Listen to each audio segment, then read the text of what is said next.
50,000 కోట్ల రుణమాఫీ అని ఇప్పటిదాకా రైతుల ఖాతాల్లో 12-13 వేల కోట్లు కూడా దాటలు వేసింది. కానీ అయిపోయిందని చెప్పి ఇలా ఉదరగొట్టే ఉపన్యాసాలు. రైతు బంధు కేసీఆర్ బిచ్చమేసినట్టు 10,000 ఇస్తుండు, నేను 15,000 ఇస్తా, నేను నన్ను ఓటేయండి గుద్దుండ్రి అన్నాడు.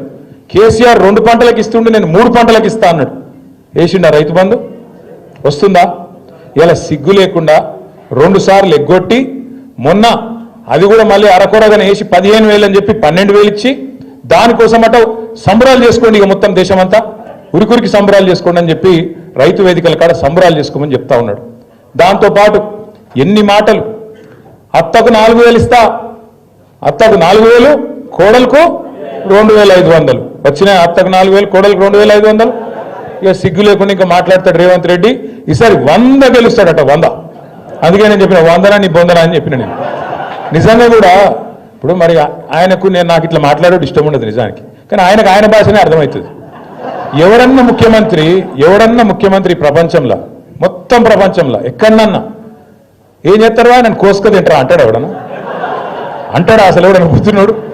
ఎవడన్నా ముఖ్యమంత్రి ఢిల్లీకి పోతే నేను దొంగను చూసినట్టు చూస్తున్నారు, చెప్పులు ఎత్తుకపోతాడేమో అని చెప్పి అపాయింట్మెంట్ ఇస్తలేరని చెప్పినోడు ఎవడు ఉన్నాడు ఇదివరకు? అందుకే నేను అన్నా, ఉత్తగానే అంటలేను, ఉత్తగానే ఆయన తిట్టాలనే నోటి తీటతో అంటలేను.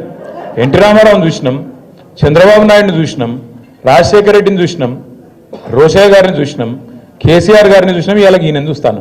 చూసినాక ఏమనిపిస్తుంది మరి? గిసొంటి మాటలు మాట్లాడేటోడు తెల్లారు లేస్తే పనికి మాలిన మాటలు, అది నోరు ఇప్పుతే పాపం ఇళ్ళకెళ్ళి డ్రైనేజ్ కంపు తప్ప ఇంకోటి రాదు. గబ్బు మాటలు, గబ్బు వ్యవహారాలు. కేసీఆర్ గారు లాంటి నాయకుడిని పట్టుకొని ఆయన మీద ఇష్టం ఉన్నట్టు మాట్లాడొచ్చునా? తెలంగాణ తెచ్చిన వ్యక్తి వాళ్ళని కూడా కూర్చున్నావు అంటేనే, ఆ కుర్చీలో కూర్చునే భాగ్యం నీకు వచ్చిందంటేనే దానికి కారణం కేసీఆర్ అన్న ఆయన నేను గుర్తు చేస్తా ఉన్నా. కేసీఆర్ లేకపోతే, టీఆర్ఎస్ఏ లేకపోతే, గులాబీ జెండానే ఎగరకపోతే తెలంగాణ వస్తుండేనా? అది తెలియదా రేవంత్ రెడ్డికి? ఇలా పని చేసిపోయినట్టే కదా హరీష్ అన్న కింద మన జీవన్ లెక్క ఆయన కూడా శిష్యుడు ఉండే. హరీష్ అన్న మంత్రి అయిన రోజు డాన్సులు కూడా చేసిండు ఇక్కడనే. ఇలా ఆయన పెద్ద పోటుగాని లెక్క హరీష్ రావు నువ్వు ఇట్లా అట్లా అని నోటికి వచ్చినట్టు మాట్లాడతాడు. నేనేమంటున్నా అంటే అధికారం రాగానే ఎగిరెగిరి పడితే మేము కూడా ఉన్నాం 10 ఏళ్ళు మంత్రులుగా, కానీ ఎప్పుడు కిషన్ పనులు చేయలేదు కదా, గింత లేఖిగా మాట్లాడలే కదా, గింత దిక్కుమాలిన అడ్డమైన కేసులు పెట్టించుడు, కార్యకర్తలను కొట్టించుడు, ప్రతిపక్షం అంటేనే పోస్టు పెడితే పోలీసుడు ఫోన్ చేసుడు.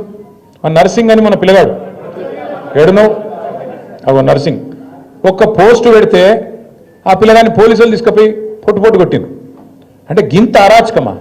ఇందిరమ్మ రాజ్యం అంటే గిదేనా?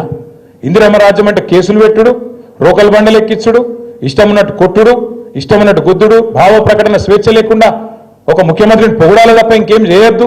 ఇదేనా పద్ధతి? పొగుడతారు ముఖ్యమంత్రిని. ఎప్పుడు పొగుడతారు? నువ్వు ఇచ్చిన హామీలు నెరవేరిస్తే, నువ్వు తెలంగాణ మీద కక్ష చూపెట్టకుండా, తెలంగాణను ప్రతిరోజు అవమానించకుండా, కేసీఆర్ గారి కంటే తెలంగాణకు నువ్వు ఎక్కువ చేస్తే తప్పకుండా నీకు కూడా 4 మంచి మాటలు